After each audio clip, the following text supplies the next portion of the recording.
If you're not feeling guilty about how much time you're spending thinking about the future, you're probably not doing it enough. The next 10 years will have an outsized effect on the happiness of the human condition for the next 1,000 years.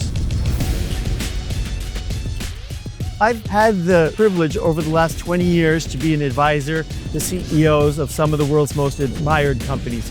And so I've got to have kind of courtside seats watching how future-focused leaders behave. How they operate is a little different from the rest of us. These folks aren't taking big risks. They're actually relying on having insights and seeing something that the rest of us can't see.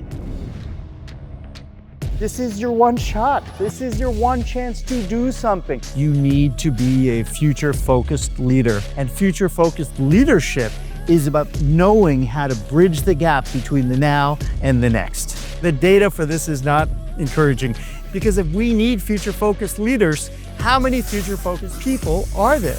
Much of the research suggests that only about 16% of human beings are actually future-focused. 70% of us are so focused on the here and now.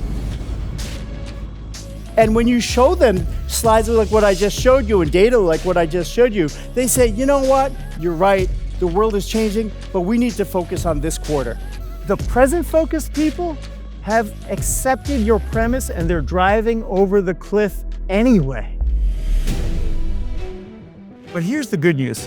Neuroplasticity is a beautiful thing. You can change how you think. You can change how you act.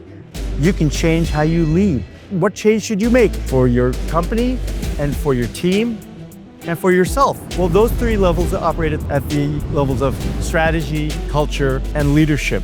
Let's start at the level of strategy. Don't try to predict the future when you're thinking about strategy. Just envision multiple possible futures and figure out how you would prepare for it.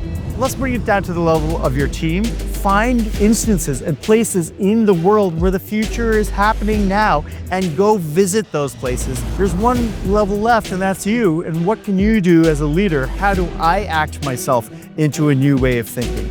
Are you spending your time looking just at the here and now? And oh, by the way, friends, here and now is between now and the next 3 years. That's all now.